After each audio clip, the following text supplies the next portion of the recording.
Good morning and welcome to this Saturday show. I'm Carl as usual. Today there's no Premier League games, but we got some mouthwatering games in the FA Cup this weekend, as well as some key championship games as well. We'll talk about briefly last night's game between Sheffield United against Coventry City, and then we'll also talk about what's going on under the future of Scotland under Steve Clarke. Doug spoke about it earlier this week on his channel, along with Side Reese, and it would be difficult. Where do Scotland go next, and who do they pick? And that's going to be interesting to discuss briefly as well. But you know what? Let's get into some fixtures for today in today's games. The FA Cup. Got two. We got early game in the 12:15 kickoff between Fulham against Crystal Palace. That is live on ITV and STV. Later on today, Burton at home for Albion against Nottingham Forest as well. Later on, 5:15. In the Scottish Premiership, Motherwell go away to Aberdeen. Celtic, after their blip before the test break, losing in the Old Firm derby, they're at home against Rangers. Hibs against St Johnstone today. Kilmarnock go away to Paisley to face St Mirren, and the 5:30 Rangers go across up the north east to face Dundee later on today. In the 12:30 kickoffs in the Championship, we got Hull City against Luton Town. This is a relegation 6-pointer going on.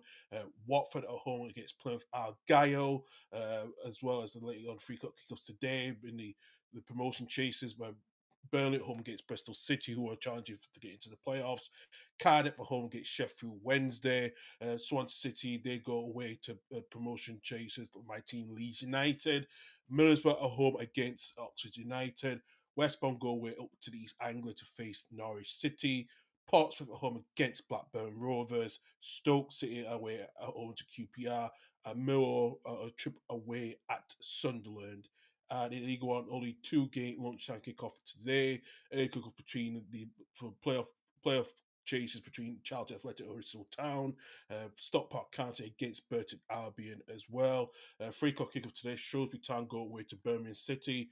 Blackpool at home to Bolton Wanderers. Bristol Rovers against Mansfield Town. Northampton Town go away to Cambridge. Exeter City gets Wrexham later at 3 o'clock today. Reading, this could have be one of the last games if they don't get this takeover done. They're at home against Peterborough. You know, this could be their last game before they go out of existence. We'll discuss that later on the show. Rotherham United against Crawley Town. Wigan Athletic against Barnsley, while Wycombe Rangers against Lincoln City. Two games in the lunchtime kickoff in League Two. Accrington Stanley against Bradford City, who Bradford City challenging to get returned to League One. Port Vale away at Crewe Alexandra. Barrow against Chesterfield. Salford City go away to Bromley. Carlisle United, who are trying to get out of the relegation battle, they're away at Doncaster Rovers. Harrogate Town against Gillingham later today. Fleetwood Town at MK Dons. Morecambe against Swindon Town. Notts County gets away at Newport County. And Walsall against Wimbledon later on today. Going into the Scottish Championship, only 3 games in the Scottish Championship. Ayr United against Dunfermline, Partick Thistle go away to Greenock Morton, and Hamilton at home against Raith Rovers. And in League Two, both the Edinburgh teams are away. Spartans are away up at East Fife, while then Edinburgh City away at Stirling Albion later today as well. Good morning, Chris. Yes, we are well. Just be on today. Doug is off today anyway, so but hopefully Doug is gonna be watching while we're doing this. So this is a give us a break as well. Also, later in the European competitions, later on today, Real Madrid at home at Leganes at 8 o'clock. Atletico Madrid away at Espanyol at quarter past 3. In the German Bundesliga, Bayern Munich at home to St. Pauli. IB Leipzig away at Borussia Mönchengladbach. Hoffenheim against Augsburg. Holstein Kiel against Werder Bremen. Heidenheim go away to Wolfsburg, and a 5:30 kick between Eintracht Frankfurt against Stuttgart. In Serie A, Como against Empoli, while Venezia are home to Bologna. Juventus, they sat Thiago Motta and bringing Aiden Tudor in, who's going to be his first managerial job chance there. He's home against Genoa later at 5 o'clock.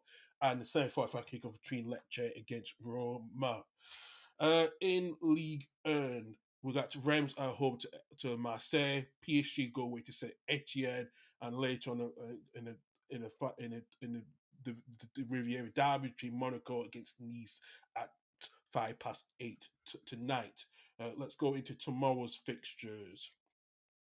Two games in the FA Cup as well in the quarterfinals.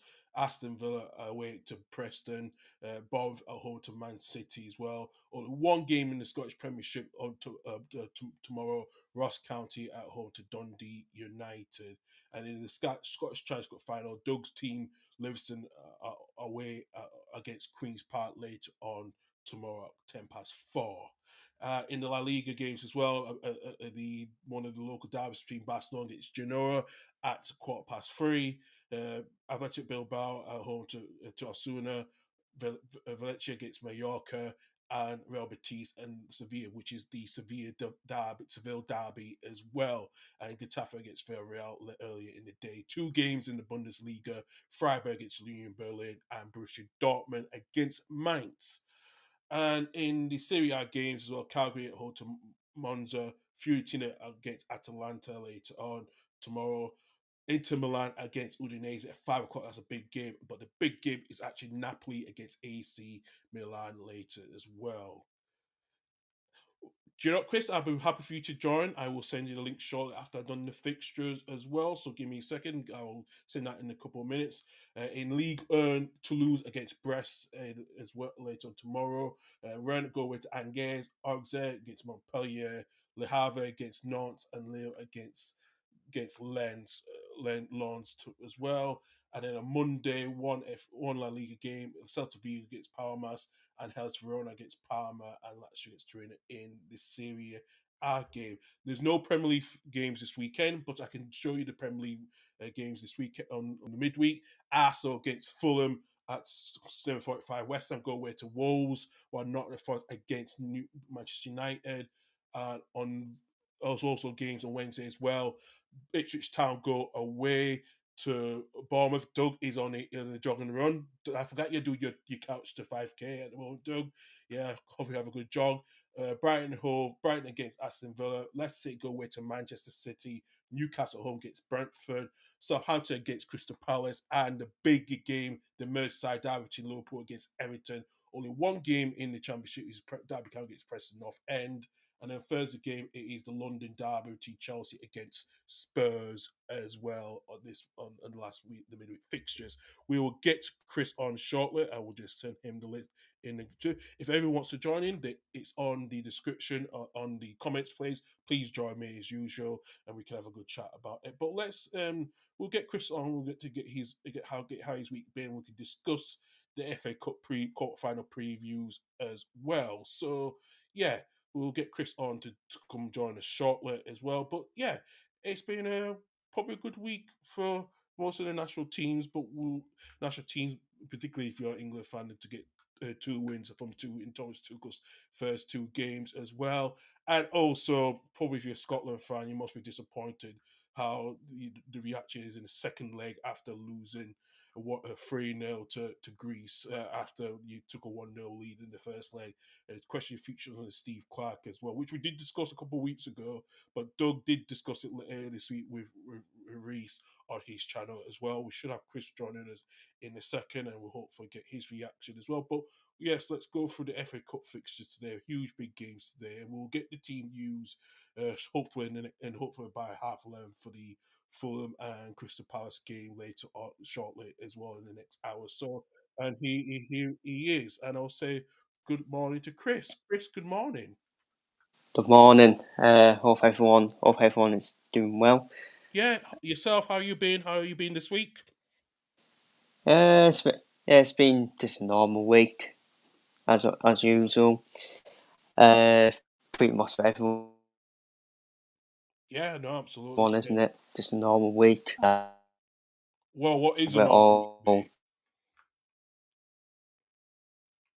Well, what is a normal week? Oh, Chris just had some technical issues. Get back on. Oh, he's back on this time. Chris, can you hear us now? yeah, should be able to hear you now. Perfect, Yeah, perfect. No, that's fine. That's why we can hear you now anyway. So go on. You were saying what is a normal week, but you just had a normal week.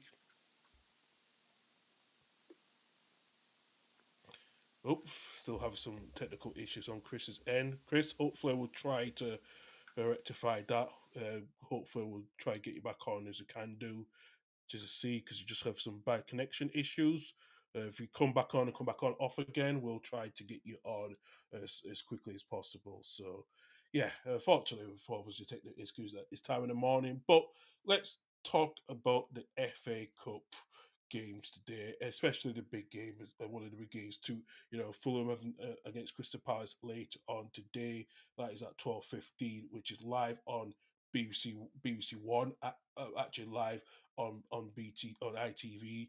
That'll be later on today. We should try to get Chris back on shortly as well. There's a bit of technical issues there from his end, but we'll hopefully sound of it. But today it is a big game, and we'll get some team news as well. John Philip Lee Mateta should be in this game today, fortunately as well. Oh, Chris, hopefully we've rectified the issues. I really hope that isn't that. I really hope that isn't going to be the weekend for me. I know, as I know. as a Carlo fan, especially. We'll talk about Carlisle later because I know you want to save that till last. But some huge FA Cup games today, Chris. There's most of the teams that never won the FA Cup. What's your prediction? What is your expectations for the teams that have not won it? Only Man City's are the only most team recently winning it. But this is a new territory for teams like Bournemouth. And some other teams as well. And even Aston Villa's not won a major trophy since 1996 as well. So, what's your expectations of it? It's going to be interesting because most of these teams are still battling for European places as well. I think City will want to win this trophy just to try and say to Arsenal, well, Man City at their worst still won the FA Cup and potentially qualify for the Champions League as well. Mm, And I think everyone wants Man City to get knocked out because all of a sudden you'll be seeing a new winner of the FA Cup. Someone who's not usually won the FA Cup in the past. yeah, no, absolutely. It's gonna be huge. Well, we can. I'll share the screen of the predictions because we depict the winner. So let's look in. See here. So Fulham get Crystal Palace. None of these teams have never won a major trophy. Won a major trophy, Chris. A London derby. Fulham was runners up in 1975. Palace were runners up in 1990 and recently in 2016 after they lost to Man United 2-1 in the FA Cup that season. Um, what's your expectation of this game? Both teams are doing quite well decently this season. Fulham, they vie for European spot like we just talked about moments ago with Crystal Palace, after a bit of a slow start, they've been on a consistent run. How do you expect? What's your expectations of this game in the London Derby today? Is this going to be a most important win? Because Crystal Palace just recently won at Craven Cottage at the end of February, so they got a good, decent record as well, actually, because they're not lost in the past 6 games since 2005. I think Crystal Palace. Crystal Palace not nothing to play for. I've done the Premier League now. They're safe, and they're not going to be well. I don't think they will finish in the European places. I think it's just too bit of a gap.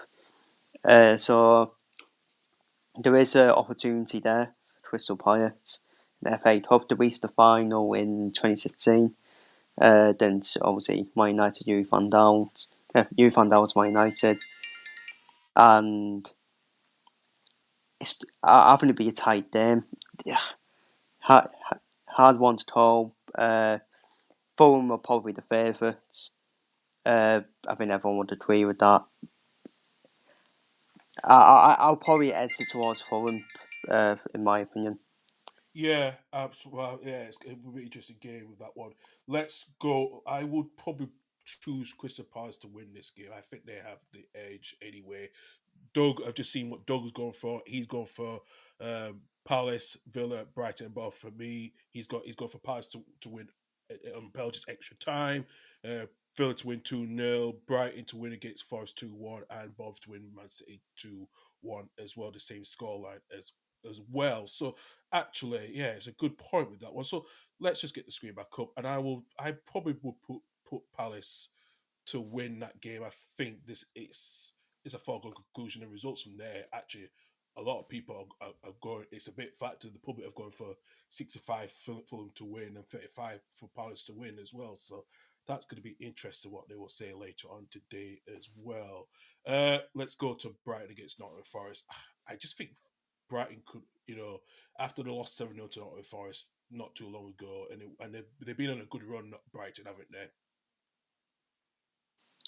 Yeah, then there's another. I think that's a true 50-50, isn't it?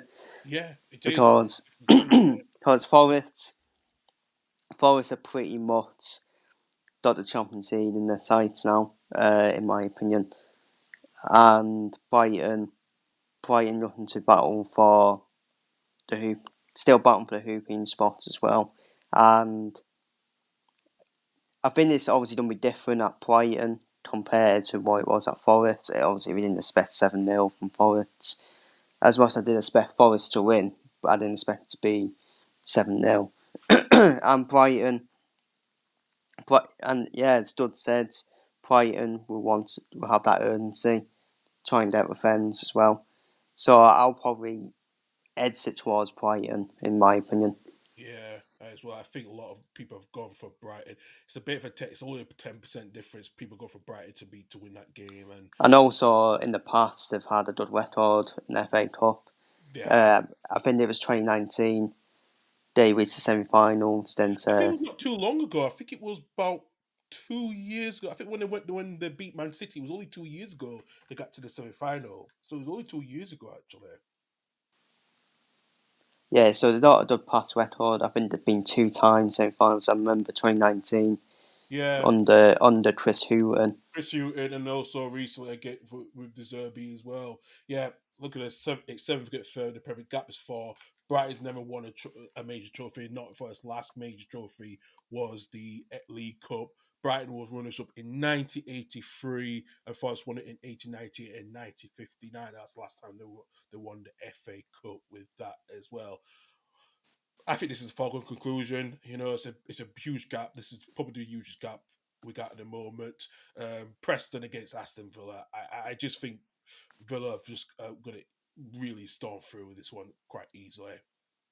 Yeah, I agree. I think Aston Villa probably, apart from Man City, Aston Villa are probably the next favourites to win the FA Cup.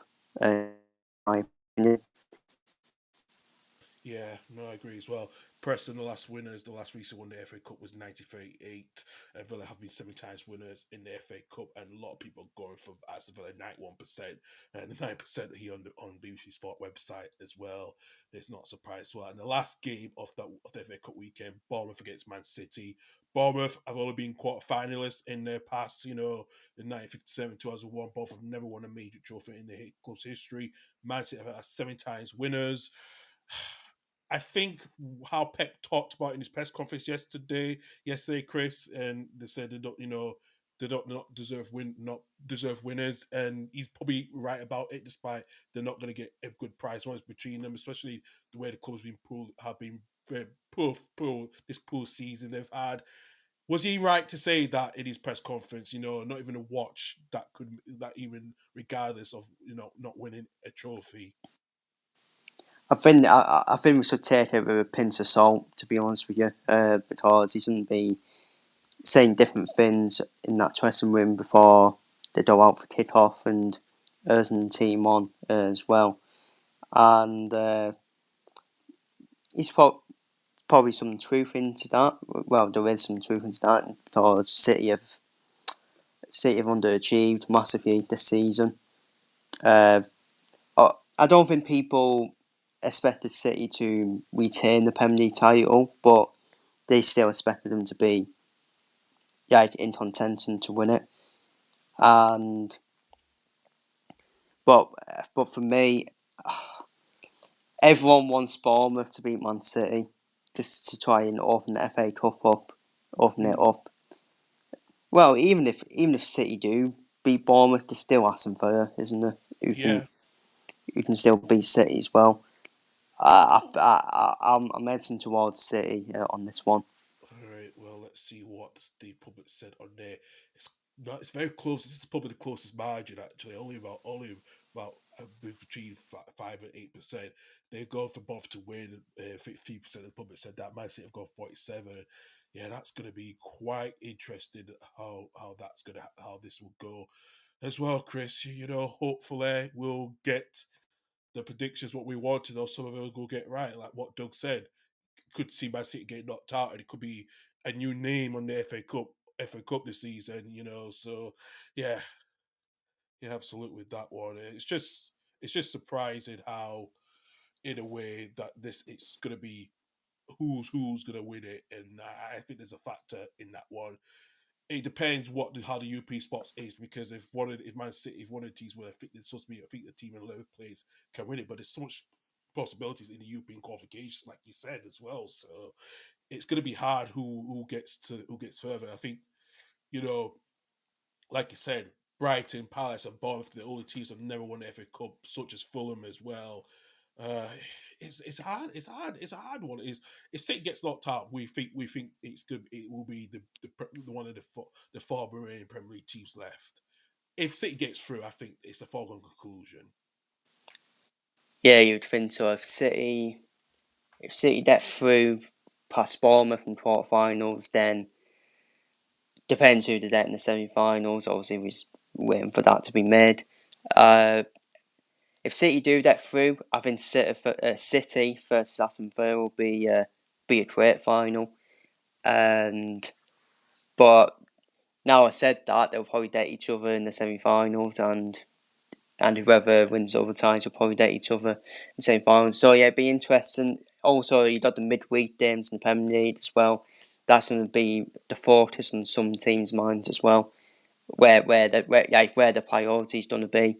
And Crystal Palace, while we got Crystal Palace and, well, not expect Preston, but you got Preston as well. Both of them got nothing to play for in their respective leagues, and both of them can go for it.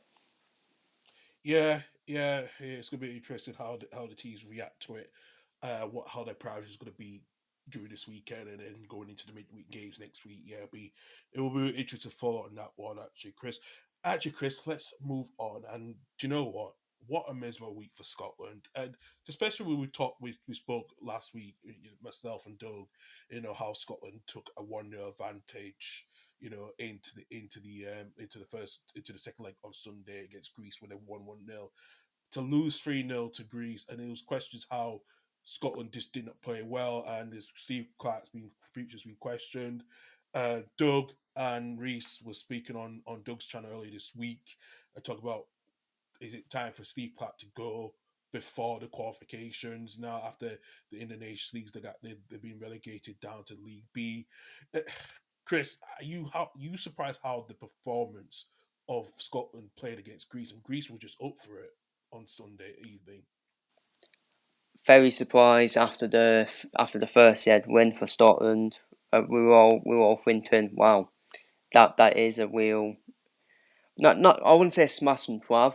Scotland earned that win, but it, like, on paper it would have been a smash and grab. Everyone would have probably expected Greece to win at home, or to get something at home against Scotland, and so it's actually fifth round.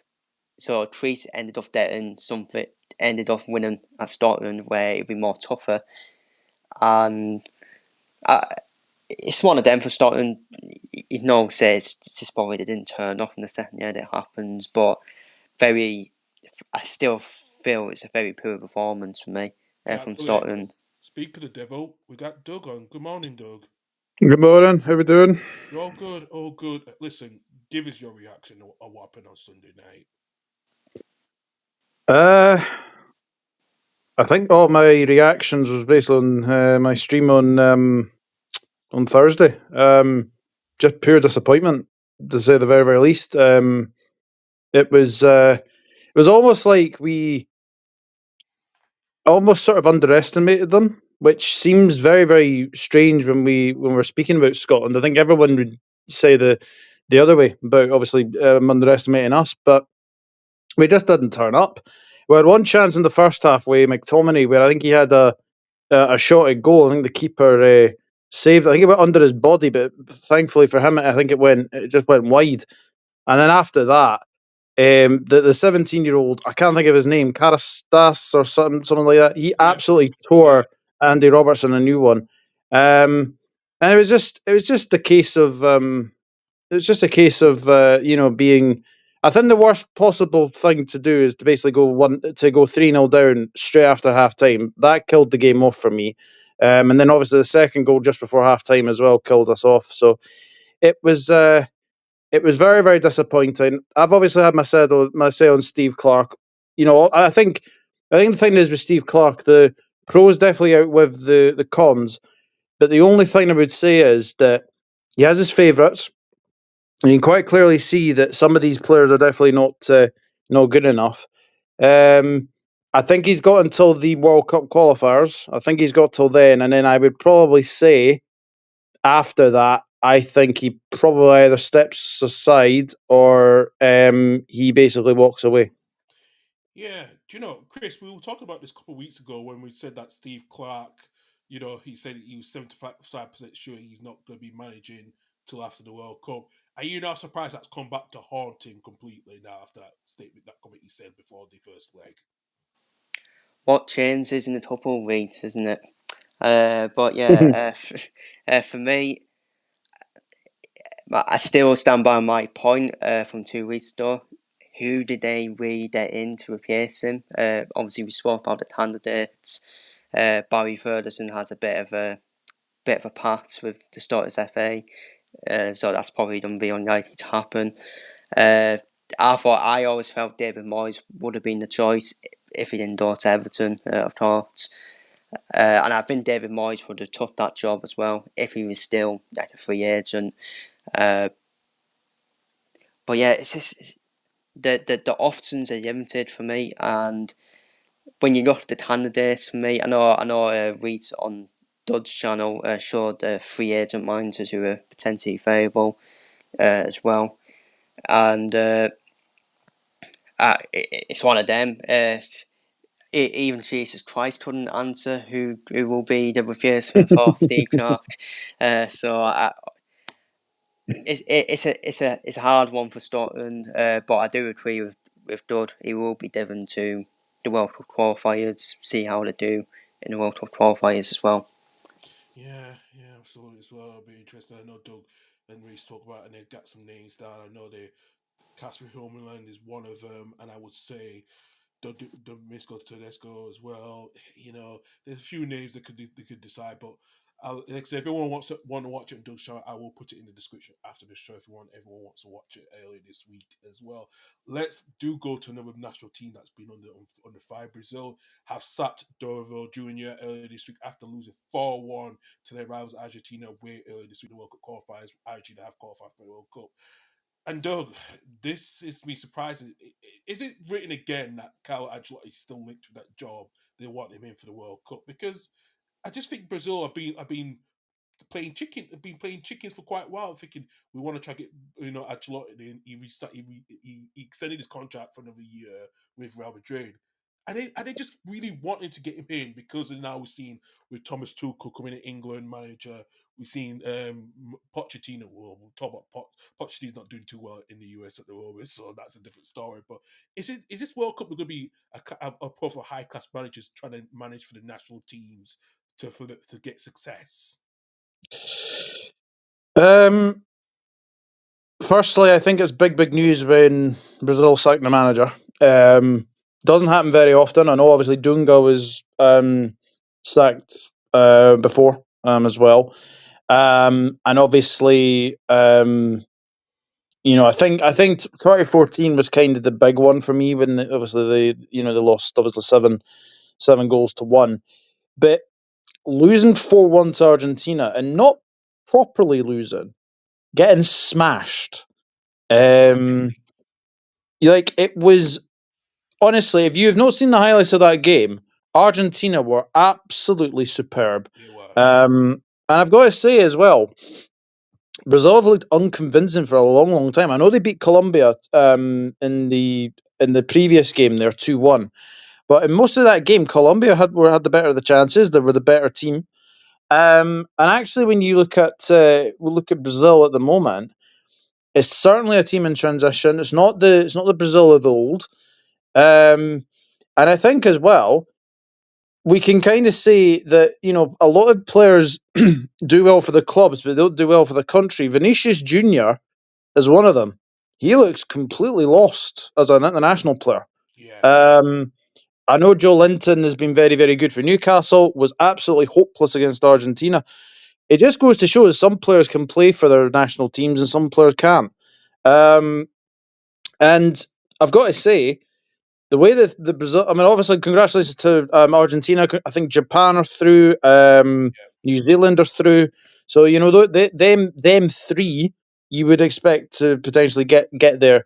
Anyway, so Brazil have still got a bit to do. Still got a bit to do to get through. I suppose the other team to really be worried about is Uruguay, because Bielsa doesn't seem to be going well for him. I know you mentioned Pochettino as well, not going well for the US, but it is unthinkable to potentially have Brazil not at the World Cup. That would be unthinkable. It will be unthinkable. And Chris, do you think because of what's going on with Brazil, they've been in the transition for quite a while, and then for years we know that the story, the huge heavy link story of trying to get Ancelotti in, once he leaves. Do you think that it's be taking their eye off the ball with their performances on the field, then dealing with trying to get off the field and trying to get Ancelotti for the World Cup? Do you think they've taken their eye off the ball completely? Yeah, I would say so, absolutely. Getting smashed off Argentina 4-1, who are a bit of South American rivals. I think that is a sackable offence for me. No sympathy from me for the Brazil, well, the once Brazil mindset now. Now we're talking, and Brazil, for me, Brazil have underachieved for 2 decades now since they last won the World Cup. Of course, they would have won the Copa America obviously before then and all The last that. one they won it was 2019. The last one it, so 2019, yeah. yeah.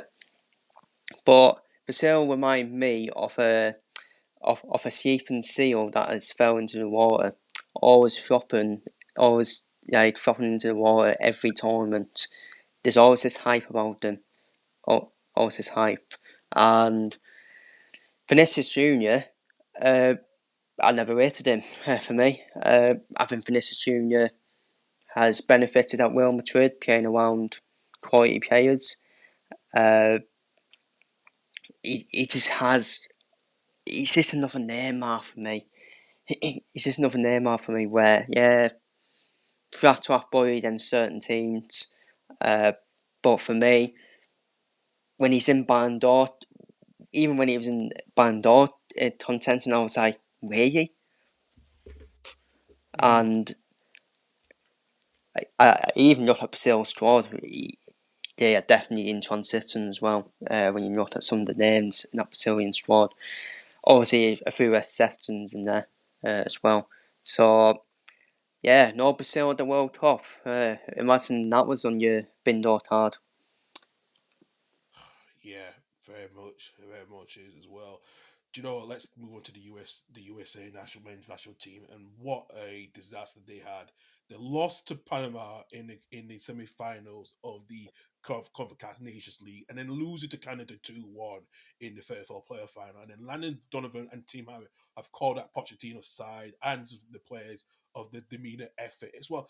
I was just thinking about this, Doug. I'm thinking this this group is not talented. I think the way they're being presented is just these prima donnas thinking they can do everything, the best team in the world, but they're not. And I think you see, I was watching something the other day on HT7's, I think it was on Visa on Vesa on his channel. I'll talk about the men's team of the issues with how they try to track through the media and the market interest. It's just so much with not having the the fans getting on side when it's doing the attendances and the way the marketing campaign, and also capitalism has also plays a huge part, especially with the ticket, how they sell the tickets over there. it's just not really helpful at the moment, for the team that is going to be one of the three co-hosts for the next World Cup going into this tournament. Yeah, they've been very, very poor. I don't think they've got the team. I don't think they've got the players really. I mean, obviously the notable legs as well. Obviously, I've been saying for ages, Matt Turner is absolutely hopeless in goal for USA. Gone are the days when they had like the reliable Tim Howard. I know Tim Howard had his faults. They had Brad Guza and obviously Brad Friedel there as well, but and gone are the days of for the US that obviously you had Zach Steffen there as well. I think gone are the days are where everyone probably looked at this US side and okay they'd be competitive. They'd be very, very competitive. But I think we've kind of seen they don't have the players. Again, Josh Sargent again plays well for his national team. Doesn't play well for sorry plays well for his club team. Doesn't play well for his national team. It's going through the US, and then I know Chris will probably have a say on obviously Pochettino because I know from I know from past videos that he likes to call Poch the bridesmaid. I'm amazed he took this job. I'm absolutely amazed. He does not strike me as an international manager. Always been a club manager, and unfortunately, I think the way it's going, I would not be too surprised. Obviously, depending on the groups for the World Cup, and obviously we'll see where USA, Canada, and Mexico get. But at this moment in time, the way it's going, I think USA probably go out of the group stage. Yeah, Chris, your reaction? Yeah, I completely echo what Dodd said and stand by my point that Pochettino is a serial bridesmaid. But for me, with the team he's got, I do kind of feel a bit bad for him with the team he's got. I never rated that USA team. I was shocked he even took in the first place because he's always been a club manager for me. It wouldn't shock me to see him go back to Spurs next season. It really just wouldn't shock me at all. See how that goes down with some Spurs fans after his time at Chelsea, especially. But yeah, for me, I mean, England can't beat USA. That is something. we all struggled against them, but yeah, it was a very risky job for Pochettino to take in the first place. For me, you needed a more international manager in there. Yeah, even if it's someone we haven't heard of, someone that is not known to the Taz rules as well. But yeah, I think Pochettino, I think he'd be done, and I can still see him being the Premier League next season. Maybe at Spurs, maybe somewhere else potentially. Yeah, as well. The thing is, they got the Gold Cup. They got two more friendly games against Turkey and Switzerland before they got the Gold Cup, the CONCACAF Gold Cup. But the problem is because none of the US players might not play because they might be playing they might compete in the club World Cup that's also around the same month as well. So how the hell does the USA men's national team get out there? And I think it's been for years now we've been saying what is it?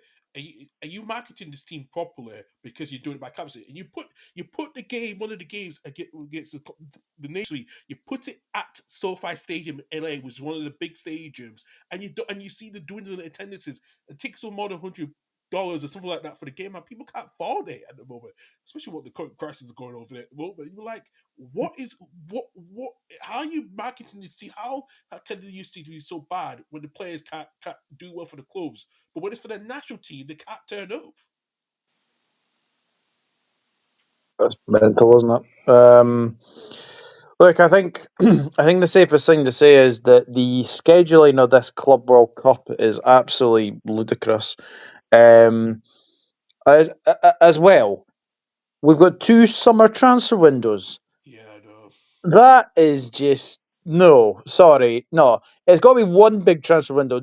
feck the bloody Club World Cup, and I know. just screw that. 2 summer transfer windows, one from the 1st of June to the 10th of June, and then basically after the Club World Cup finishes. Nah, that's just, as Sean Dyche would say, that's woke nonsense. It's a joke. It's a joke. And Chris will back this up. It's a joke. The Premier League was looking at trying to have the transfer window open until the start of the season. But the thing is, I think they were trying to get the other leagues to agree to align, which they didn't. I think it will be up for discussion again at some point because now we're going to have this Club World Cup. We can't have 2 transfer windows every 4 years because of the Club World Cup. It's ridiculous, and I just think at the moment it's going to be a huge mess because there's only one team that's not in the World Cup, and there's one of the Mexican teams that have been eliminated, has now been kicked out. So there's one team available. Who are they going to bring in? So it's a huge mess at the moment. What a shambles! That's what you can call it. The players. It wouldn't shock me if the players eventually don't strike. Now, to be honest with you, because it's just down over the top of the amount of games that they're playing as well. I don't want to be. I don't want to agree with Martin Keown, who is the king of defending the players' welfare all the time. But it is one of them. The players, some players have put it on themselves for saying, "Oh yeah, I love playing games," and then the next minute, oh, it's too many games. Which one is it? It's like spinning plates. It's like spinning plates here. But for me, it's just something that even more over the top as the years go on. He got this nonsense of a Club World Cup in June when it used to be in December time, didn't it? When Liverpool appeared in it as well, and the thing is, in GI, June GI time, we don't have international friendlies as well for some certain teams. Yeah. So it's just pathetic, honestly. It really is. It is. It's so pathetic at the moment. I'm not gonna lie, and I think, as I said, because one of the Mexican teams was Club Leon because they couldn't participate because they violated FIFA's appeal committee due to club ownership because Leon Pacheco have the same ownership, so they will be replaced with club name in the future. But I looked at some stuff on there. I thought who could be the replacement, and one of them did suggest one of them could say out of the blue Wrexham, Man United. I'm just like, this has been a huge mess from the start, and it's going to be a huge mess during the tournament because look what happened last year, the Copa America last year, a huge mess of how the marketing was and everything, the organization. This is going to be another huge mess again. It's just, I just don't know with these football executives. Well, I suppose you could say that Manchester United may not get Europe, but they may get to play on the continent. That would definitely definitely salvage their season. But yeah, that doesn't Wrexham. I'm not too surprised about because obviously they've got the American owners, obviously of Ryan Reynolds and Rob McElhenney. Yeah. So that wouldn't surprise me. But yeah, Manchester United. Don't tell Sir Jim that because he'll try and get more and more prices for for Man United tickets. So honestly, I know we've obviously jokingly said about Manchester United, but their ownership's an absolute disgrace. It really is. Yeah, no, absolutely, he's a disgrace. I'm not gonna lie. Yeah, Jim Ratcliffe insisted he is a puppet. I did say when Jim Ratcliffe was first, when the deal first happened at Manchester United, I did say don't get carried away because I've already seen what he's made of at Mercedes, been a shareholder for Mercedes F1 team, and I know Mercedes seems to be just started the season well. To be fair, I was just saying when we was at Nice, what's going on at Nice as well, and I yeah, know Nice. his other spot. That was my reasoning for it. The Nice fans, I already saw the Nice fans wanted him out before he even joined Manchester United, and he's just a tears a puppet for me. He's just tapping Jim Ratcliffe on the head, saying "Dub boy," and I know, And know. and their stadium, their youth stadium. Why is some Man United fans excited by it? It looks like it's a circus. But to be fair, it does suit Manchester United, that circus stadium, because they are a circus on the pitch. To be fair. Mm, Hear the circus music. I Do, know. do, I know. do, do, do. Yeah. Right. Do you know what? I've got some team news for the London derby in the FA Cup between Fulham and Palace. So Mune starts for Fulham. Mateta is back in the squad after 2 weeks since his head injury picked up against Great Millwall. news. So in goal for Fulham, Leno's in goal. Back four is Castagna, Anderson, Bassi, and Robertson. Burge and Lucas Pereira in the midfield Pereira, Irobi, William, and Muniz up front. Henderson's in goal. Muniz is in the back three with Richards, Lacroix, and Guay in the back four. Sorry, Mitchell, Lerma, Wharton, Sarr, Eze, and Mateta all start today. So No, yeah, that's great news about Mateta. Like I know people are obviously, you know, talking about obviously the Millwall goalkeeper, and I know we've all had our say on it, but I really like the fact that Mateta just came out and said that not to really go in too hard on Roberts. yeah, I thought that was really, really nice. But that's great news to see, because I think Mateta has been absolutely fantastic for Crystal Palace this season. I think it was fantastic last season for them as well.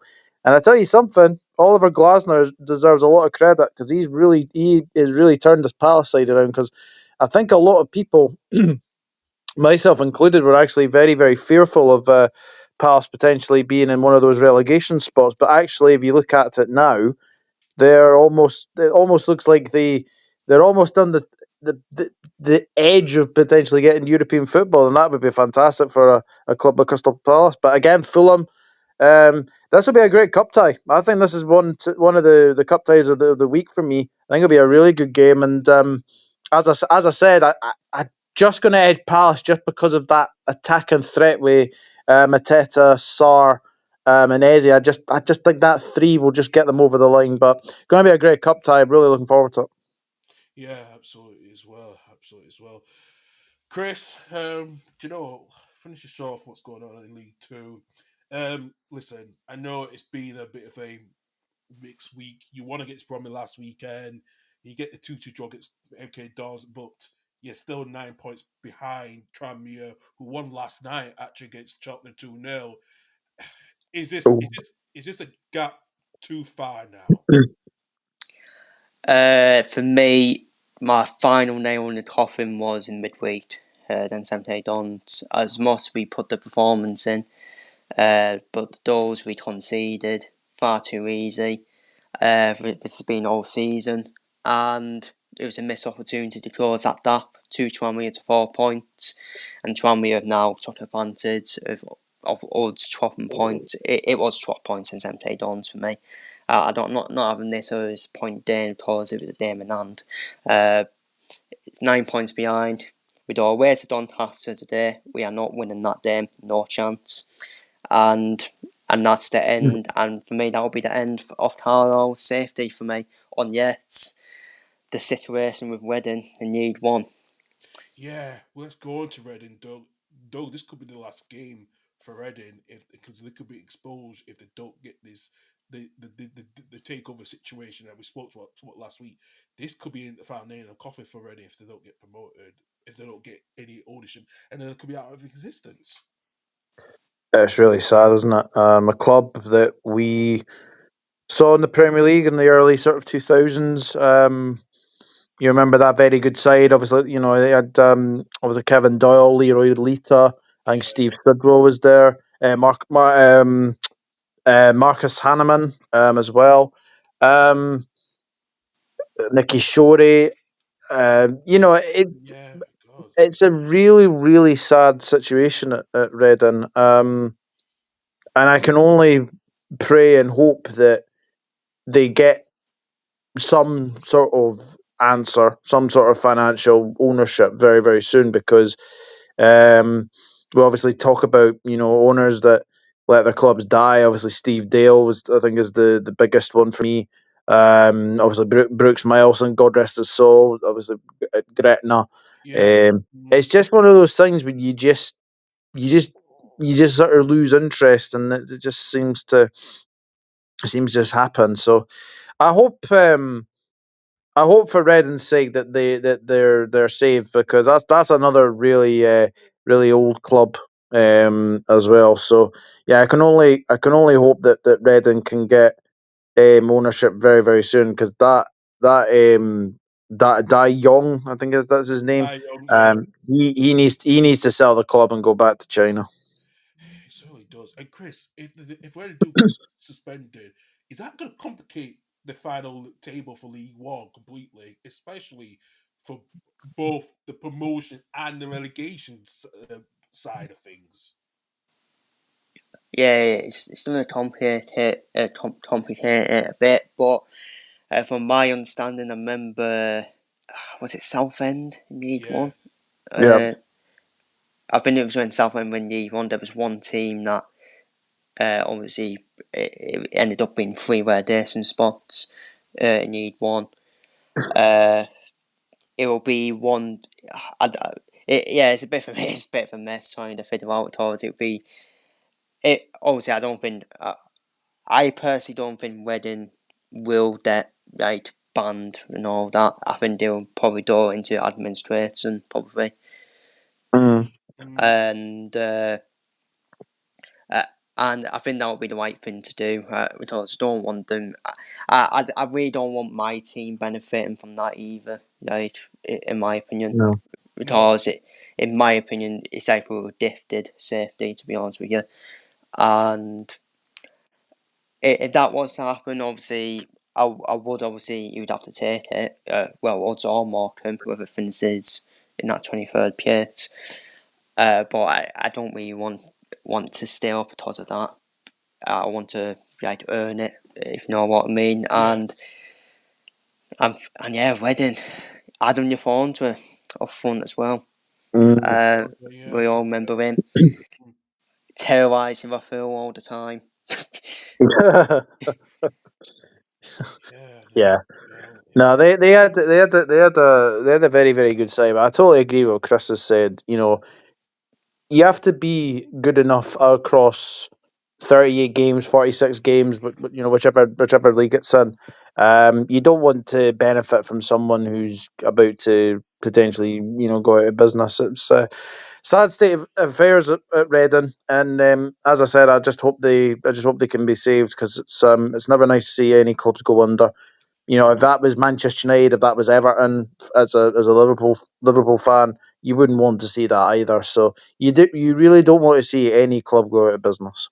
No, as well. And actually, speaking about that, Doug, I did share this. So, news earlier about over an hour ago from David Orenstein from the Athletic.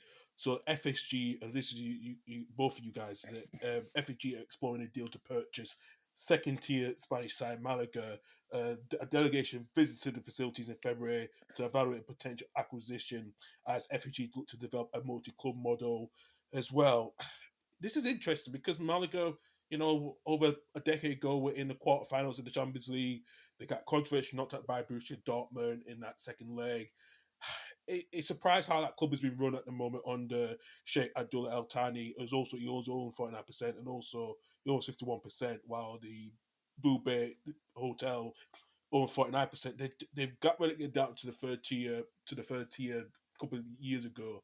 Is this a good acquisition for both of you guys? What do you think of it? Especially for a team like Malaga, who are really challenging not years ago when they had bought players like Van Nistelrooy, Cazorla, Monreal in that squad, and even Isco. This would be a sort of a falling giant. Well, I don't think you can really sort of count Malaga as a fallen giant, but it's maybe they're on their way back. Maybe they're on their way back. Yeah, I saw this when you obviously messaged me when I was out on my jog. I couldn't check when I was obviously on my jog, but yeah, I thought first reaction was like, okay, this is the multi club model that Michael Edwards has come back for. Um, Makes it interesting. Makes it very very interesting. But whether or not it means that, you know, Liverpool potentially get players off Malaga is another matter. But no, it's quite interesting that the FSG are wanting to do this. And fair play if they want to do it. So I think this is the way football is going. Unfortunately, I think you will probably get owners that want to have this multi-club model. So obviously we'll see what happens. But as I said, yeah, that game Malaga Dortmund, always remember that game. Yeah, I can't believe that's over a decade ago. Absolutely crazy. Yeah, Chris. Yeah, it is interesting. Obviously, the FSG out fanboys will be what's the word? I want to say the appropriate stuff on the. Uh, but yeah, basically they'll be done over the top. I would say that they'll be done over the top on Twitter accounts and all that, saying how convenient and all that. I'm obviously 50-50 on FSG. They've done good things for us. They obviously did save us as well from them two more ones out holding. But also they have done bad things as well, and obviously everyone's starting to question them over the past few years in terms of their investment on the pitch as well. Surely this summer we'll need to buy players, surely, but in terms of Marauder, it wouldn't shock me if we see Stefan Fateta store there on loan or whatever as a part of it.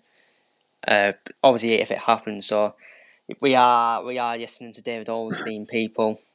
We are listening to David Ornstein, who has dot Fins won more Fins won than he's dot White. Especially, mostly on Arsenal, mostly when they said on deadline day last summer they're not signing anyone, and then Raheem Sterling just popped out from nowhere. Yeah. So I'll take it with a pinch of salt until it's official for me. I would say just on that, football journalism is really going down the gutter these days. Yeah. I think this is obviously with like I've seen about 20 or so the identical tweets from Fabrizio Romano about Yeah. Trent Alexander-Arnold to Real Madrid. It's been the same thing constantly. Does he just like copy and paste and then just like tweet? I suppose these journalists obviously get paid for what they do, but They are no, now. honestly, I honestly think that football journalism is definitely going to the gutter at the moment. Yeah. Oh, it is by a mile, and I did a video on Trent Alexander-Arnold at the end of December saying he's done, and we're sat here now, and yeah, he is done. Be even. Yes, not that some Liverpool fans saying, "Oh, he's not even still. He's still not even," and I can do a video and it's spot on to say that. I've Yeah. even done it. I've even done it with F1. I was the first one to say Lewis Hamilton to Ferrari because it's too obvious with time and Penson. Hey, but you know what? Retirement pension or not, it's still a good payout, so you can't argue with that. Yeah. And Trent will get a good payout if he goes with a drink because, like I said, Yeah, definitely. it's. Listen, I understand if you say he wants a new chance, but in a way, if like I said, he's been good close friends with Jude, and and he's and I think his head was already turned when how him and Jude have linked up for quite a while because of through the youth setup. But it just sees now how much Trent is going to be more in the midfield than playing in the right back role at I Real. I've been saying for ages that I've been resigned to the fact that he's going to go. I think out of the three, he's probably less valuable than Van Dijk and Salah. If I'm being brutally honest. But no, I think look, I don't think he's like got a time frame to be back. So I think what I said on I can't remember what it was now. Tuesday. Tuesday. Yeah, Tuesday. Yeah, that's right. What I said then, Trent should not be thinking he should just walk back into the team when he comes back in. Because his head is completely turned now. Yeah, I think we need like players who would obviously want to obviously play for us now. Um, Kwanzaa to Newcastle links don't really surprise me. I know they were looking at him potentially for obviously Anthony Gordon potentially to swap. go, Yeah, swap deal. yeah, go the other way. So again, I think I wish Trent well. He's done what he has at Liverpool. He's won every single thing that he could possibly do. It honestly, I think the way that the whole thing has came about. The fact is, he wanted to leave at the end of 2023, so that was even before Klopp had announced that he was going to be stepping down as Yeah. well. So, no, like I think wish Trent well, but I still say he should not be walking straight back into the team when he comes back. And I Mm. think Arne Slot is that kind of manager who will not tolerate any of that. No, that's absolutely true, and I know Chris will echo that as well too. Yeah, Well, yeah. For me, I have no hatred towards Trent at all. No. I wish him the best. He's been a great servant for us. I kept on saying he's won everything at Liverpool, and I'm sitting there thinking, what would I choose? I've won everything at Liverpool. I can be a potential Ballon d'Or nominee at Real Madrid. Uh, Obviously, win the Champions League with Real Madrid. He's already done that at Liverpool. Then it was spinning pace, but if he wants a youth challenge, fair play to him. I mean, I don't get all this hatred, burning shirts and all that. I mean, really, I mean, Oh, seriously, honestly. So sorry to cut in there. If anyone burns a shirt, that is beyond being a football fan. yeah. You buy that shirt, you send it off to charity. You don't burn it. I would never, ever, ever burn a shirt. I think that is honestly just downright pettiness, and it's just childish. And the problem is, it's also you've spent over 800 pounds on a shirt, and you're burning it. So where's the yeah, bloody you, money? you you just wasted your money. That's what I'm saying. Uh, the only one who probably betrayed us was probably obviously Mike Owen.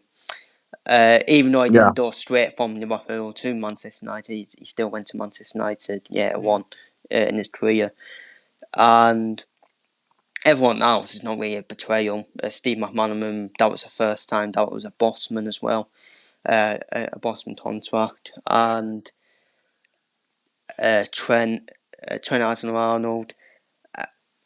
It's interesting. It's interesting one because even with the wages, he's still probably gonna get some of his wages back off him. So we're still making some little profit off him. Not as much as we could have, because I said it back in January. I said it back in January where we should have got a transfer fee for him. Even if it's 20 million, it's still profit on Real the Madrid youth. knew what they were doing. They knew what they were doing. Yeah, exactly. And the clever Real Madrid, the smart businessmen, they know. Mbappe, they did it with Mbappe, won your contract down to free transfer, did that. Same with Trent as well. Yeah, They done it that they done that Midel, Duterres and Torona on a buyback 5 million buyback clause as well. They know what they're doing, and it's very clever of them. 50 million release clause for the Bournemouth defender as well, yeah. Hoyson. I know what Real Madrid are going to do. It's just sort of potentially could that see as well, potentially from Arsenal.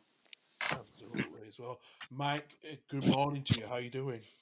Good morning, lads. I'm a bit of a mutant this morning because it wouldn't work on the laptop, so I'm literally on a tiny little phone. So I can work out that Cal, Chris, and Doug are on, but anything else apart from that I can't see because for some reason it wouldn't work on the laptop. So yeah, I'm in the mutant zone today, No, but that's fine. big up to everyone. That's fine. We'll get you on briefly because we will forget the last 10 minutes of the show. Mike, how you been? We will talk about Man United as well. About with the stadium, we've talked about right now for the last couple of weeks. The new stadium, it looks like a circus tent. Your ownership is just, making so much cuts, including to the fund of some of former players we've talked about. And then I'm just thinking, how worse can it get? And I will talk about Newport County shortly as well. But please don't. listen, Chris has been open honest about what's going on at Carlisle, so I gotta give him some credit for that. So Yeah, so the whole Man United thing, I said about Jim Ratcliffe and his merry men that they're just the Glazers in a fancy suit and with a British accent. That's literally all they are. They are literally the same thing. And people try to say, "Oh, but we don't want Qatar. It's unethical." Well, how about look at Man City, right? They're state owned, but by the way, 115. So that's why they're winning. 115. 130 actually. Yeah, It's but 130. I want Man, as much as I support Man United, I want Man City to get off every single one of those charges so these clubs can start taking accountability for why they're not winning. Because they keep using the excuse, "Oh, Man City are cheating, Man City are this." If they get cleared of all of them, what's the excuse then? There is no excuse then. But so the Glazers are absolutely, well, I'm not going to say it, but they're terrible. And Jim Ratcliffe and his people, I don't really call them professionals, they're the exact same. And everyone is now realizing, oh wait, the people that wanted Qatar, they're right.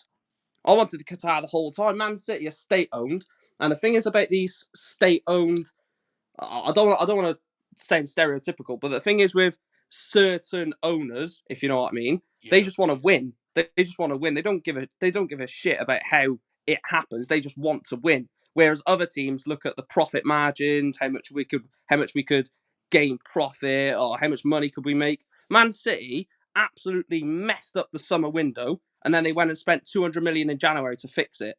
That is an elite club. I think Real Madrid and Man City are the only elite mentality clubs in the world, because if they mess up, they go out and absolutely redo all of their problems. Real Madrid didn't buy, but Real Madrid got Mbappe in the summer, and their fans were booing because they didn't buy a centre back. They didn't go out and get a centre back because Alaba, well, he plays with one leg half the time. That's when he is fit. Yeah. Rudiger has an injury record, and then Eder Militao, who I think is one of the best centre backs in the world, is always injured. So they were like, "No, we need a centre back.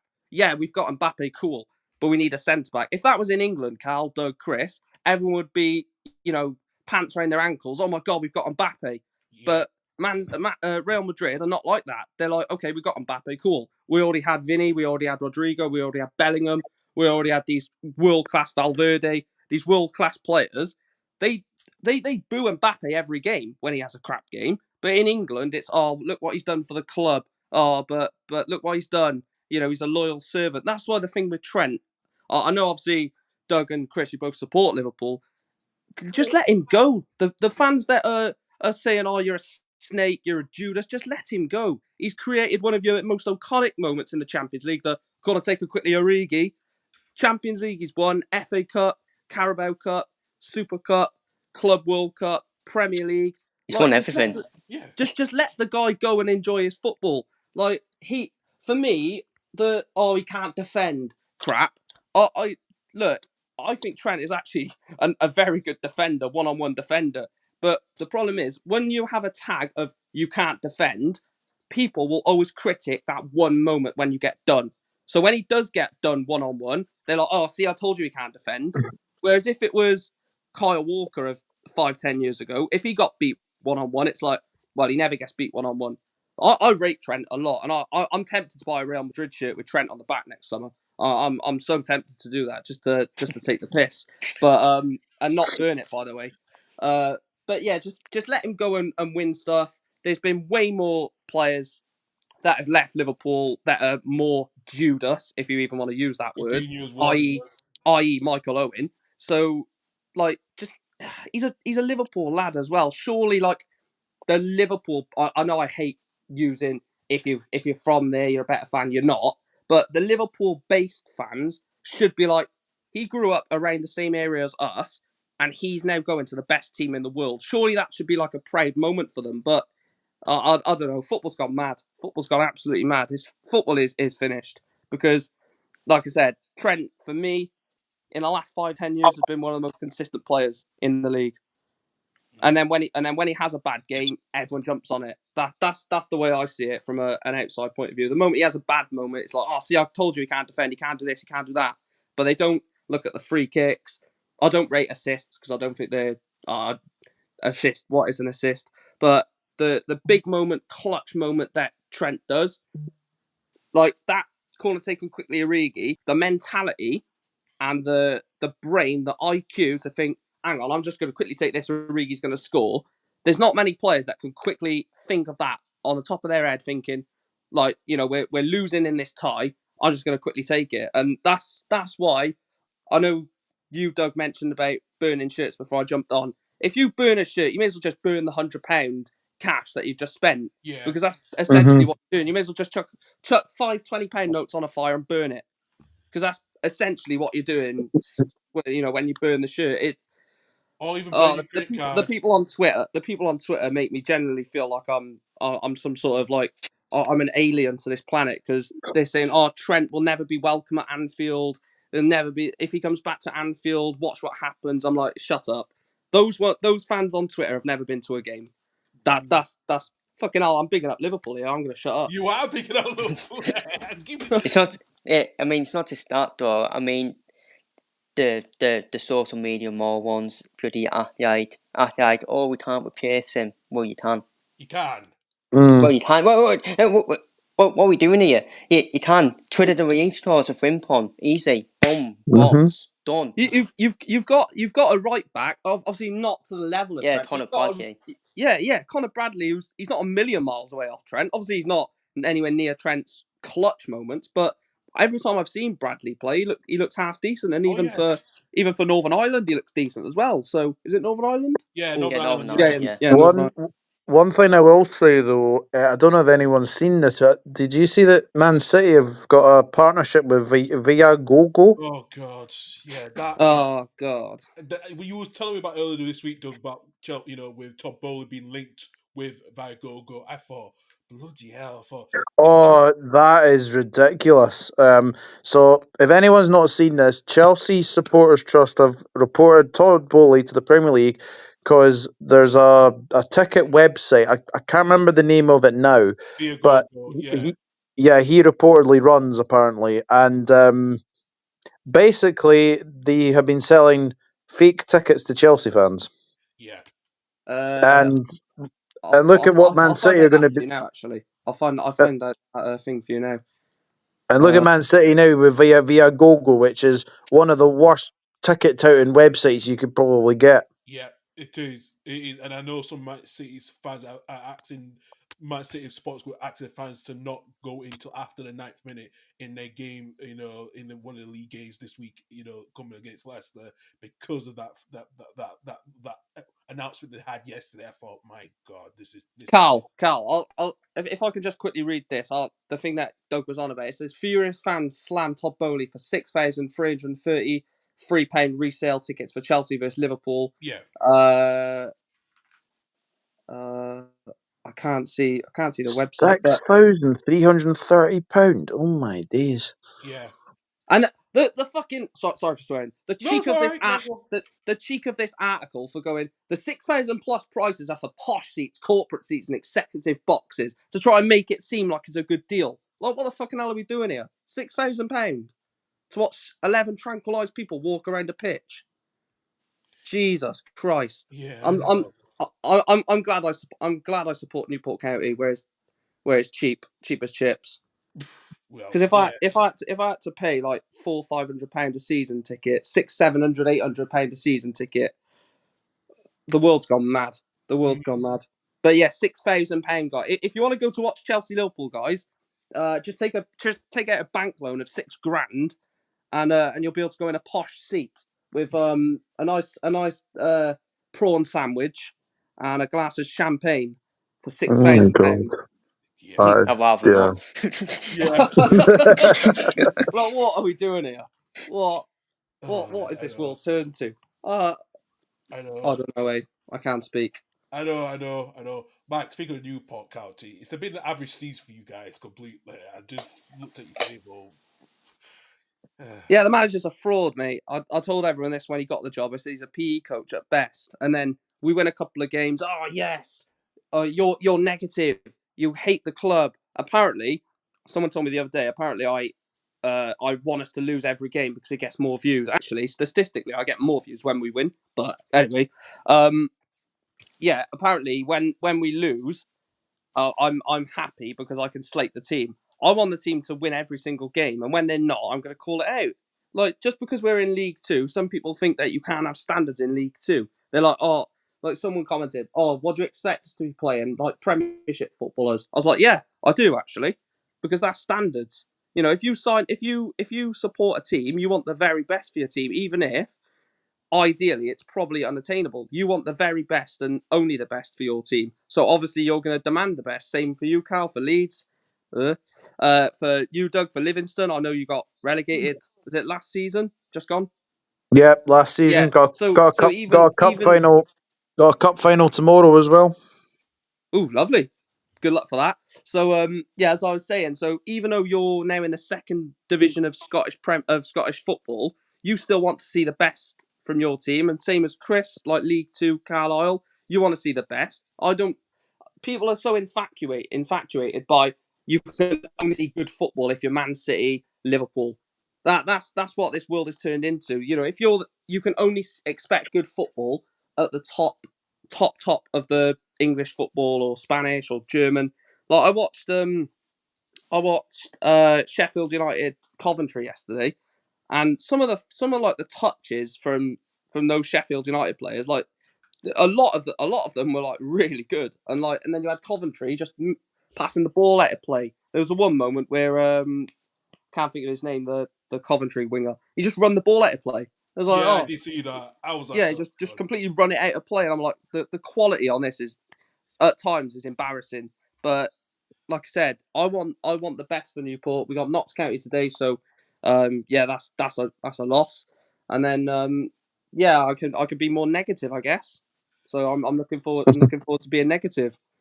But no, we need to be positive, especially over here at Harlow. Fan zone, oh, amazing.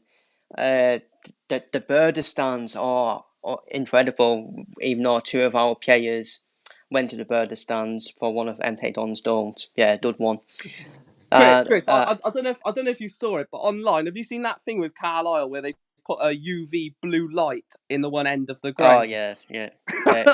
What all the nonsense that is, and they're trying to create the yellow wall, and they put a blue UV light in the in the home end.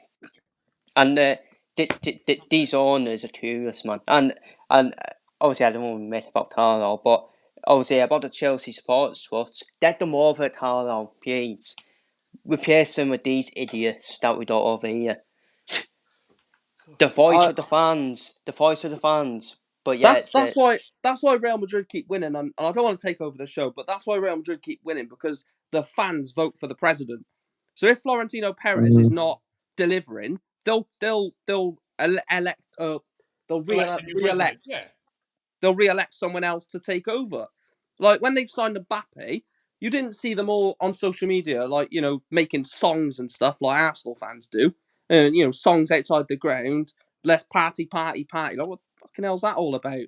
But and I don't know if you've seen it, guys. Arsenal, you know, this elite team, 5 years into Super Duper Mick Arteta, and now they've announced a dating show where you can. I don't know if you've seen it. Cal's walked out. So basically, guys, if you're a single Arsenal fan, you can apply on this website to be within a chance of winning 2 free tickets for you and a surprise partner to go and watch the game. That is Arsenal, by the way. You know that is. I'll find the direct thing. I'll find the direct thing. I found it. Honestly, I didn't even know that at all. No, and this has been going up the last since yesterday, and I'm seeing on Arsenal's website. They're an embarrassment, what honestly. What the hell, PC? Yeah, Arsenal launched dating show to match up single fans at Gunners games. God's sake. The Gunners revealed the extraordinary move to find matches for their single fans dubbed the big match. The statement on the stunning production was discreetly published on the club's website on Friday. The article currently does not appear when searching for it on the site's search engine. What a shock! 'Cause they don't want anyone to see it. However, based on I have found it Arsenal.com, on the Arsenal's website news. I have seen it. It is there. Matt, this Do is it, I Cal. share? Do I This share is it, it, Cal. Carl? Because I'll share it. I'm going to share it. Yeah, because this is just. It reads. The last thing on the article, it reads, match days at Emirates Stadium are a time to connect with the beautiful game and each other. Like, what the fucking hell is going on, man? Right, I'm going to share it now because this. oh my god, This is why I don't take Arsenal fans seriously. We don't. No one does it anymore, and that's probably a good thing. All right, I'm going to share it But now. guys, pray for Madrid. Yeah. Here we go. This is it. So this is the website here. Oh, fuck off, man! I didn't realise it was as bad as that. Oh my. It is bad as that. Oh So dear. yeah. do you love the Arsenal? Oh Jesus! The big match. What are we doing? Candy Cast in form. Scout. Yeah, Oh my here's a god, they've cast got of an form application form for it. They've got a fucking application form for it. Oh my god. Oh my. So these are the Jesus. details here, all that stuff. They're asking about what you're looking for a partner. Oh my god, look at it. It's a, and it then is a the state. rules. Here's the rules here, actually. The rules. Have we gone back to blind date or something? Yeah. Well, at least Arsenal have some passion at the Emirates, I guess. God's sake, man. That is just a joke. I'm sorry. It's a whole Oh, paragraph. this is football now. This is football these days. For God's sake. Oh. A football blind date. Are you serious? And it has to be the Manchester FC Arsenal. And the best part is the majority of the Arsenal fans will do it as well. Yeah, that's true. Yeah, they'll. Do you know most what, of the people Chris? from AFTV will do it. I said I've never taken this club seriously when they've gone 5 years without a trophy. And if you look at the atmosphere in the ground, they're buzzing. They're absolutely buzzing that they've not won anything. It's like, what are you doing? Like, hello? Like, you've not won anything for 5 seasons. 6 FA Cups ago was their last cup. And if you walk into the Emirates, they're like, match day at the Emirates, my second home. One love, the Arsenal. I'm like, oh my Jesus Christ. And then even that makes it even worse. That makes it even worse. I'm going to say something now. This season's their worst season for me. Yeah. It's their most embarrassing season. They should be embarrassed for me. Because Man City, at their worst, could still win their FA Cup. This random dustman, Arne Slot, who is he? Who is he? Just what phase is he in? Just what a year in his first season. And Eddie Who Howe. else? Who else? Oh, Newcastle, Eddie Howe. Mm-hmm. Newcastle, Eddie Howe, winning the Carabao Cup as well. Tottenham and Man United in their worst season could still win a Europa League. Exactly. Chelsea, Conference League. Yeah, Arsenal ain't getting past Real you know what? Madrid. If Preston win the FA Cup, oh my god, that is going to be brilliant. Because then I'll say, what phase is Preston's? I don't even know who Preston's manager is. What phase is he in? Paul Heckingbottom. Oh, Paul Heckingbottom. What phase is Paul Heckingbottom? What are we doing here? Dating show for fans. Well, I thought this club couldn't get any worse. That is so worse. I didn't know that was a thing until you said it. For oh my god, I thought you guys would have knew because, like, do you know what? No. It was breaking news yesterday. AFTV had done a video on it. If you go onto AFTV's channel, they literally done a video bloody hell, no. They'll do anything for £1. No, I don't follow them. Yeah, God's sake, man. Oh my god. You'll see Ty on it with his full tracksuit. Well, shout out to Ty. Listen, he's a real one. He is a real one. He's deluded. Ty is extremely deluded. But the thing is with Ty, just to like, he's dissed by it. Yeah, what he says on camera, he generally truly believes. Yeah, like when he said Arsenal will win the quad in that famous clip, he went, what's stopping us from winning the quad? They were all laughing, and Robbie was, zooming into him to, get more views and to take the piss basically. And afterwards, I think it was Troops. He done like a podcast or something, and he mentioned it on the podcast. He went after the camera stopped on that moment, Ty went, "Troops, I generally think we're going to win the quad." Like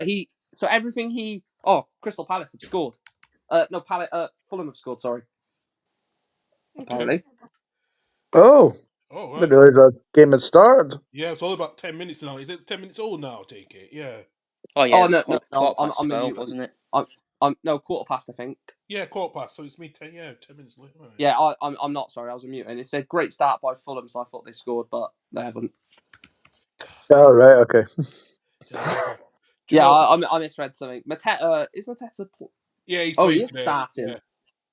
Okay. I don't know if I would start him considering he's just come back from injury, but No, he started. He's way yeah. protective here. What was I going to say? I did want to ask you guys this actually, because I don't know if you talked about it earlier on in the show. Have you mentioned like Arsenal trying to rush Bukayo Saka back? Have you mentioned? I saw. I know.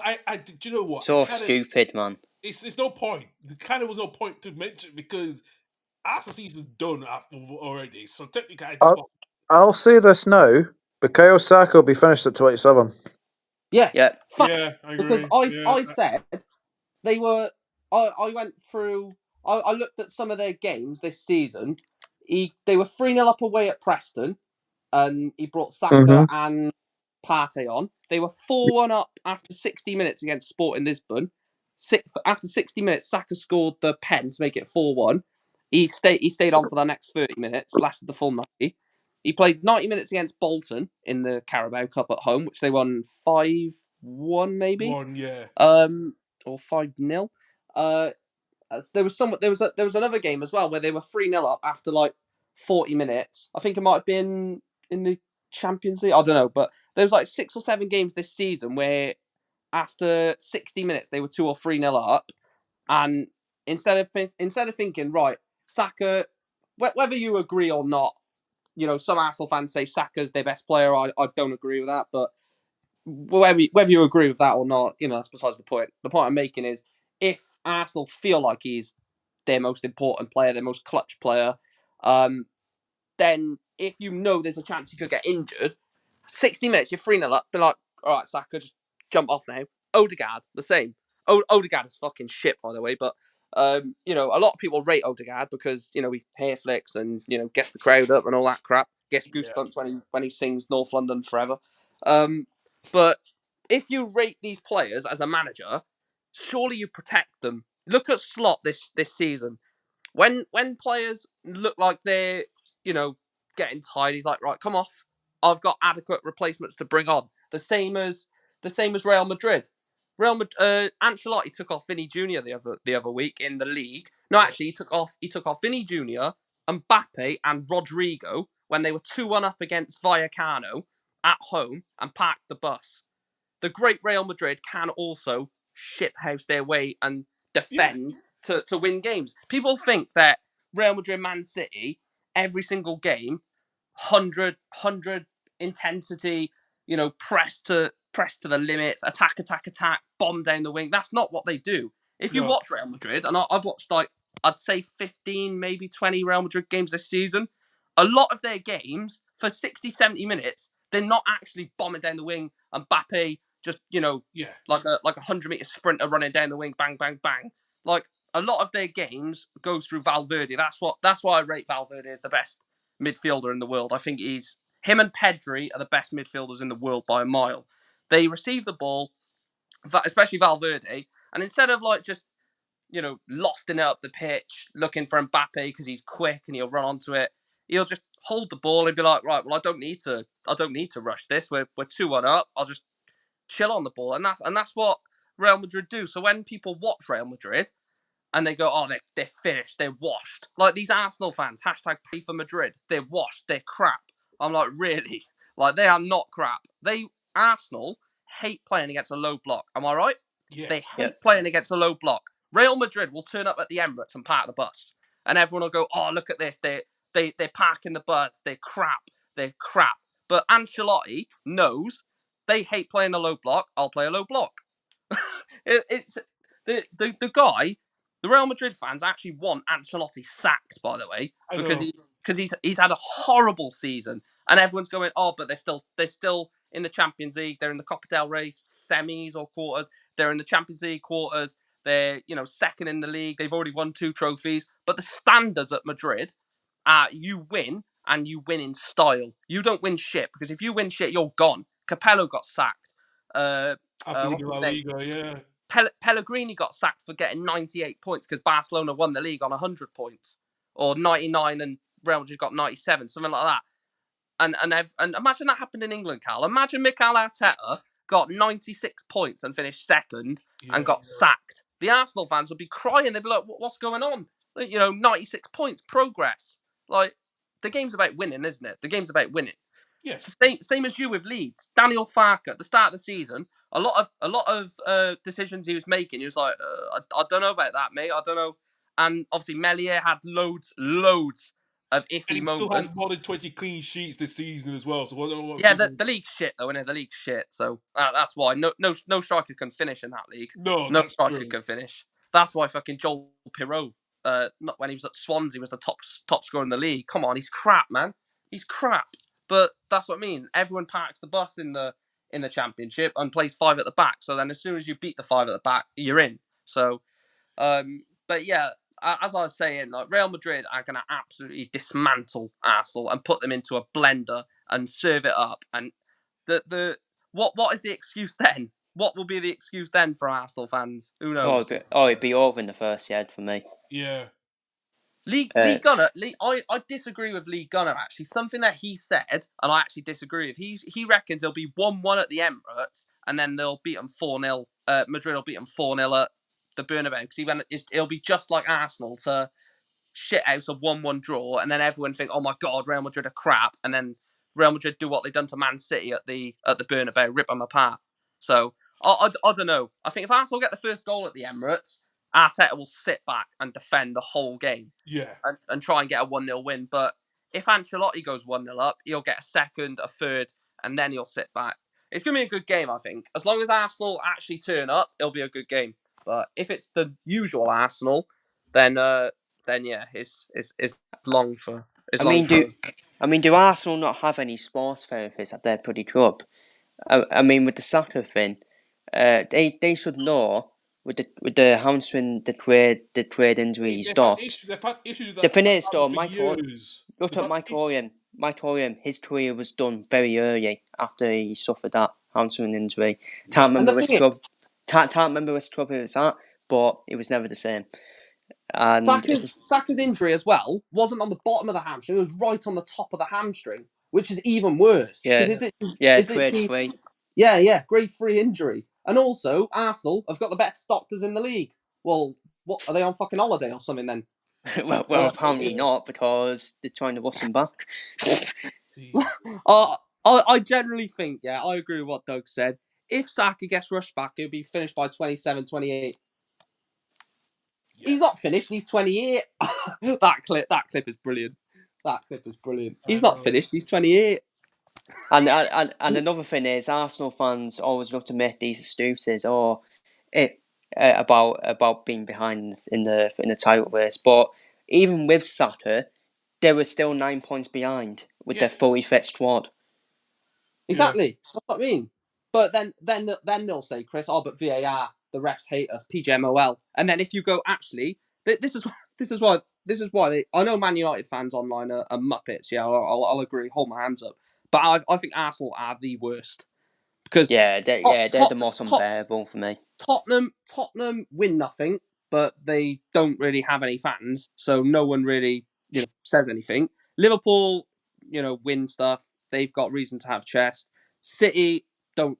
The stereotype of City don't have fans is a joke, by the way, but they have a massive following. But they have any reason to be have chest. United, not right now, but of previous, have reason to have chest. But Arsenal, 20 odd years without a title, 33 years without a Carabao Cup or something like that. Or no, it's something else. I can't remember anyway. But 5 years without a single trophy, and they've got this much chest and this much it really is confusing. I don't get it. I don't get the love for Arteta. I don't get the love that they have for the players. Every single one of them are an embarrassment because they've gone 5 years without a trophy.